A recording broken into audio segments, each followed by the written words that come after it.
Hello, everyone, and welcome to the new episode of the podcast of ERUA. We hope through this podcast episode you will find out a little bit more about ERUA and about our future plans, our nowadays work.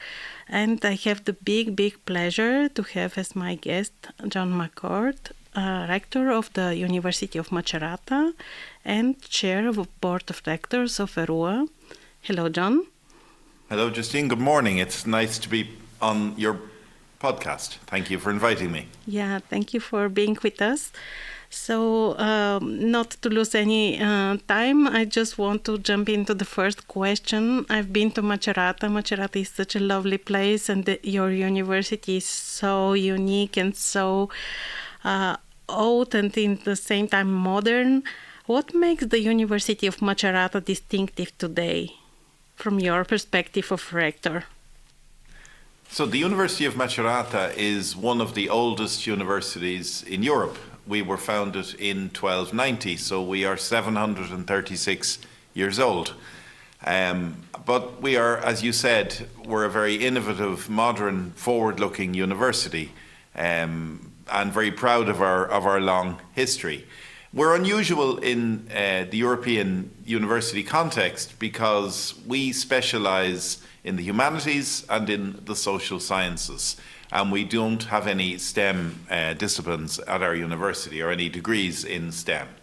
So this allows us to focus on what I believe should be at the core of every university curriculum, that is the humanities, which are the motor of critical thinking for our young people and for our communities and for our societies. So that's the first thing that makes us unusual or distinctive. The University of Macerata's original faculty or department, long before they were called departments, was of course law. And we have a very long and distinguished history in the area of law. Today, the university is distinguished for its Department of Law, for its Department of the Humanities. It's considered a reference point for teacher training education in central Italy. And besides these three major departments, we also have two smaller departments that are very much in a phase of growth. Political science, international studies, and also economics. So the university is dynamic. We have approximately 10,000 students. And another thing that makes us distinguished or distinct within an Italian educational context is the fact that as a rector coming from Ireland, coming from another European country, I'm the only rector in the Italian system who is not actually Italian. Wow. And so that is a kind of a point of interest for our university at present. And I think coming to look at this university from an outside point of view, from someone who has trained in Ireland and worked in other Italian universities like Trieste and Rome, it gives me a unique vantage point from which to see the strengths and the weaknesses of the Italian system and also of our own particular University of Macerata, which, as you say, you were glad to come and visit, and to visit our lovely city campus, because when you visit Macerata you realise that the whole city is part of the university. It's hard to get away from the university, and it's a genuine university city with 10,000 students and a population of just 50,000 people. So it's a great place to live your university years. Amazing. And talking about Europe and the European context, University of Macerata is a proud member of ERUA, of course, very important, and you're chair of the board of rectors. So what does ERUA represent, in your view, of course, within the university in Europe, the European university landscape? As there are many different alliances, what is the thing that ERUA makes different? So I wouldn't be in my current job as rector of the University of Macerata if it wasn't for the European Union, because it was through the European Union that my degrees were recognised, that I was able to come and work without any problem in Italy as an Irishman. And when I was elected, I made it very clear I wanted to make the University of Macerata a more genuinely European university with a European perspective. I wanted to open our doors to the many possibilities that Europe offers. And ERUA has been one of the most important means through which we are turning our University of Macerata into a European university. ERUA, the European Reform University Alliance, is a unique alliance in that most of our universities focus on the social sciences and on the humanities, just like Macerata does. We're pretty unusual in that our universities are not centred in the great cities of Europe, with the exception of Paris-8. But Paris-8 is also not at the centre of Paris, but it's on the periphery of Paris, on the edge of Paris. And our 8 member universities are nearly all located on either border locations, such as Viadrina, on the border between Germany and Poland, or if we think of the University of the Aegean, among other things on the island of Lesvos, where there's lots of movement and there's been lots of migration, or Gran Canaria, the University of Gran Canaria, which is also a major source of migration into Italy. So our universities are interesting because we are on the edges, and we believe we can help define Europe from the edge and from the edges. So not from the centre outwards to the peripheries, but from the peripheries to the centre. Because the major pressure points in Europe, the major difficulties, for example, coming from economic crises, coming from migration, are felt on the edges, in the peripheral zones of our continent, before they're felt in the big cities at the centre, which can absorb and perhaps live better through these moments of difficulty. So I think ERUA it provides a unique perspective in the European educational landscape, precisely because of the composition of its member universities, because of its insistence on the importance of a reform agenda, because of our common belief that education is a means to achieve change, and that our young people and our students can be motors of change, and they can bring change in Europe precisely through being connected better with other students from other realities. This broadens their horizons and leads to a more European perspective. So I think ERUA can make a unique, and is making a unique contribution, and the many students who have already taken part, for example, in exchange programs or in joint teaching programs, are reaping the rewards of what Europe's investment in an alliance like ERUA. So I'm very positively positioned when it comes to what I believe about ERUA. I think it's an engine for change, both within the individual institutions, because it gives us a perspective we wouldn't otherwise have. But I also think from our individual institutions, we will create something together which will be important and which will increasingly be a voice for change within the European educational community. Thank you. I really look forward, and I'm very curious about the future developments of ERUA. And you have been for a few months now chair of board of rectors. So what has been so far the most challenging and also the most energizing about chairing ERUA's board of rectors?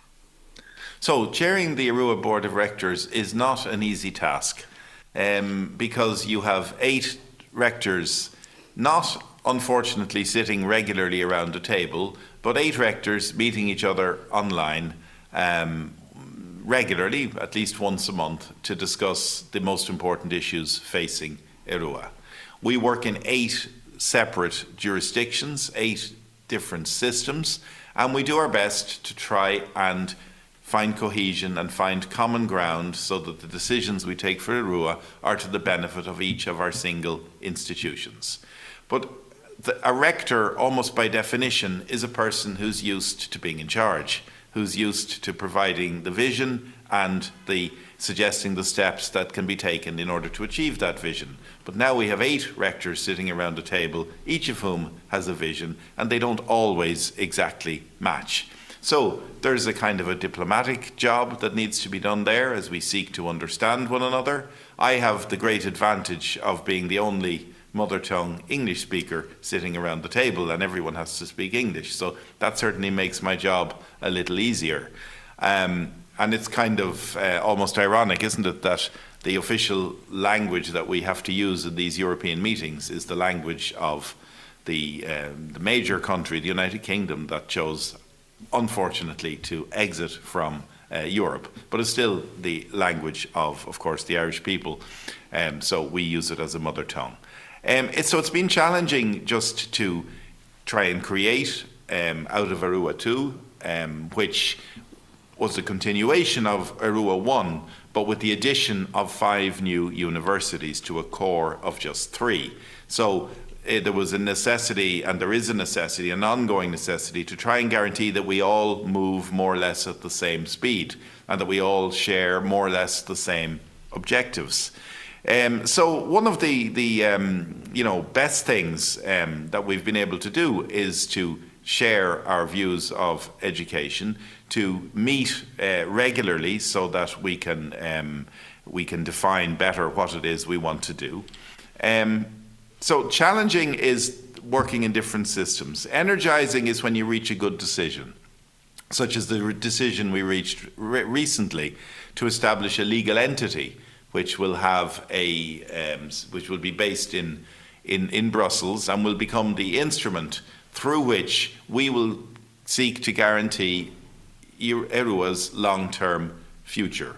Because ERUA at the moment is an alliance funded by Erasmus, funded by the European Commission, and that funding will have a limited time frame, obviously. And what we want to do is guarantee that after funding, we are left with something very strong, a strong marriage, if you like, of 8 universities who will have more and more common teaching together, joint degrees. We're about to start one this autumn, who will do research together and who will approach with the critical mass that one alliance can bring, that will approach big problems facing our territories. Because one of the aims of the alliance is to have an effect in the territories in which each of the universities is situated. As I said, territories which are not at the centre of big cities but are on the edges of Europe. And so we can be instruments of change. So seeing that happen,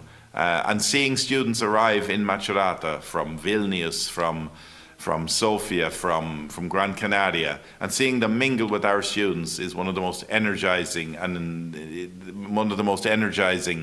moments that I see in ERUA's moment at the moment. So chairing the board of rectors is somewhat bureaucratical. It's somewhat diplomatic. And it involves trying gently to push us all forward towards taking decisions for the benefit, ultimately, of the students that are enrolled in our institutions. Because if ERUA is not at the service of our students, and if it's not able to hear what our students are telling us and suggesting, because students are living the future before we, the administrators, can even see it. So we got to follow their vision. And that's part of what I try to do as I steer the rectorial board in our monthly meetings. Amazing, really. I can imagine what big and challenging task it is, but also maybe there are some special moments. And did you feel such a moment when ERUA became something real or something different than an institution? Yeah, there are moments when you realize that you're not simply a grouping of institutions, but you are a genuine community of students, of scholars, of researchers, of university teachers. Those moments mostly are felt when we are together at one of our member universities, whether we be in Vilnius or in Gran Canaria or in Paris or in Macerata. Those moments in which we find ourselves both with all the student representatives, the student ambassadors, we find ourselves with our peers, we find ourselves with our administrators meeting together. That's when you realize that ERUA is a real thing. But also when you go and visit an office in your own university and you find that there's a visitor from another university in ERUA who is a part of the administration in another university, who has come to see how we work for a week, and then there's an exchange of work practices with an attempt, of course, to share the best practices that we have. And there you can see ERUA at a very basic level, at a very practical level, impacting on our daily work, how we go about our business. So I don't think there's any one single moment that I would remember, but I would say there have been many moments over these couple of years, over these 3 years, where we have got together and we have been able to feel part of something that is bigger than the sum of its parts, and that is ERUA. It's also been good to be able to welcome the rectors of the other universities and the vice rectors of the other universities to Macerata. They all came last year, for example, to take part in the inauguration of our academic year, and to see them wearing their ceremonial garments and their robes and representing other countries gives you an idea of how ERUA is an embodiment of the European mission, a mission to celebrate our diversity, to celebrate what we also have in common.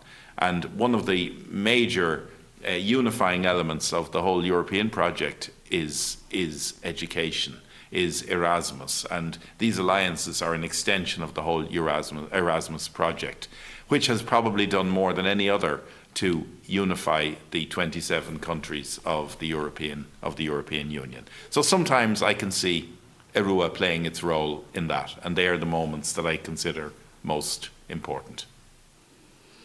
Yeah, I totally agree. And being with one together all the time is like becoming more friends and discovering more ways to work together and to have fun together. But I cannot skip the next question. What are the main challenges nowadays that ERUA needs to address to remain coherent? It's not an easy task with 8 universities and so much diversity, as you did mention, and to remain coherent, but again ambitious and still sustainable. So what are the main challenges now for us? There are lots of challenges facing the university sector around the world. I would start from that, because we are not given the kind of support as a worldwide system that we need. Universities are the chief engines of creativity, of the creation of our common future. So if we disinvest in universities, it will be humanity as a whole that will lose out. Now, it's one thing to defend research in medicine, for example. That's possibly a bit easier than to defend research, investment in philosophy or in literature or in the disciplines that ERUA tends to focus on. So one of our big aims must be as an alliance to reinforce the centrality of the humanities and of the social sciences. And in doing this, we have to kind of go against the grain of popular opinion, which would like to turn universities into houses of training, if we can call them that, where you learn a skill. And skills are really, really important. But in the current situation in the world, where the whole job scene is changing so very rapidly, we need to prepare people who can work in different situations, in different contexts, who can then learn different skills. People who have critical capacities, critical thinking abilities. Because the generation that's exiting from the universities in the next 5 years, I don't think we can safely say we know what job they'll be doing in 10 years' time, because the world of work is changing so fast. But what we do know is that they need the skills that the humanities can give. If we go and look at the World Economic Report from 2023, it named 10 important skills that the world of work is looking for from university graduates. They were all skills that the humanities provides. So somehow I believe that ERUA needs to become a voice for this kind of education, which is not it is an old-fashioned kind of education, but it's also the most forward-looking form of education that we have. A form of education that gives students time to think, to learn how to discern, to learn how to know the difference between knowledge and information, to learn the importance of taking on complexity. But ERUA can help with some of this. More taking it down a level, One of the great challenges for ERUA is an administrative challenge. We have 8 universities working in 8 different systems, which brings its difficulty. We've got linguistic problems. We've got various layers of coordination between the universities. We don't always hear each other as we should. Very often there can be misunderstandings, the kind of misunderstandings that come from communication that is very often electronic rather than in person, and or through email. But we need to just try and work together to focus on our objectives. We need to be ambitious, I think. We need to set our store very, very high. And we need to seek ways of becoming sustainable. That means we need to have degree courses that students actually want to enroll in, like the new degree course that is going to be approved in the next couple of days in Forced Migration, Europe in a global context. That's an important course, the whole subject of forced migration. We're living in a period, I'm afraid, of horrible wars in various different places around the world. The result of those wars will be more and more migration, more and more displaced people, more and more who will look to Europe. How is Europe going to respond to that challenge? Well, one way is having people who are educated in law, in languages, and in all of the issues facing migrants arriving to our shores, who shouldn't be seen simply as a weight to be borne, but as people wanting to come here to set up a second life, to create a new life for themselves. And in a Europe where we have a very slow birth rate and where we're slowly declining in numbers, we need to look at people coming from other places around the world as people who will enrich our realities and who will allow us to live in the manner to which we have become accustomed, because our lifestyles in Italy and in Europe are very good. We're very fortunate where we were born.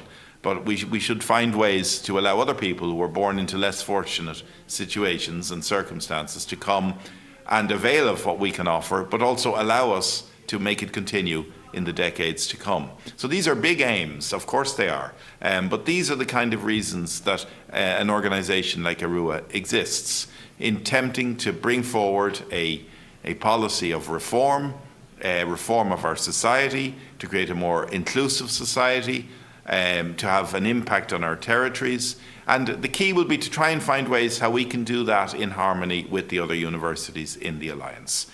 And that often means taking a step backwards and allowing another university have more prominence in one area, and vice versa. There has to be real sharing of competencies, of disciplines, if we want to make progress. So we need to be patient, we need to keep working, and we need to put in the time around the table that we need so that we can collaborate. A bit like the European Union itself. It's often slow, it's often frustrating, but the results very often arrive if we stick at it. Yeah, inspiring, really. So I cannot. We go to the last question, actually, of our nice podcast today, which is related with what you already said, maybe in a way. But what would success look like for ERUA 3 years from now? How do you imagine the success of ERUA? Well, success for ERUA, the first success would be that we are still in existence 3 years from now, which will mean that we have survived the end of our financing from Europe, and we have managed to become self-sustaining, let's call it that. And I think that will depend on each single university deciding to make ERUA a priority and to invest in order to guarantee that that priority can continue. I think we will have achieved success if we have managed to raise the question of the role of the humanities and the social sciences within our broader education policies within Europe, because Europe is very concerned at the moment with, for example, competitivity. And I'm all for competitivity and economic progress, of course I am, but I'm also concerned with what kind of society we're going to build. Is it going to be an inclusive society? Is it going to be a society which is sustainable and which is democratic? And sad though it is to say, even in our own Europe, issues of democracy are in question in some of our member countries. So I think an alliance like ERUA has to try and work to guarantee that the value of democracy is understood among the new generations. And I'm pretty sure that we will be successful in doing that. So how do I see us in 3 years' time? Well, our new course in forced migration, Europe in a global context, our master's course will be running successfully. It will have enrolled students from all 8 countries, and it won't be the only degree course that ERUA is offering. We will have several others that will open, I hope, in the meantime.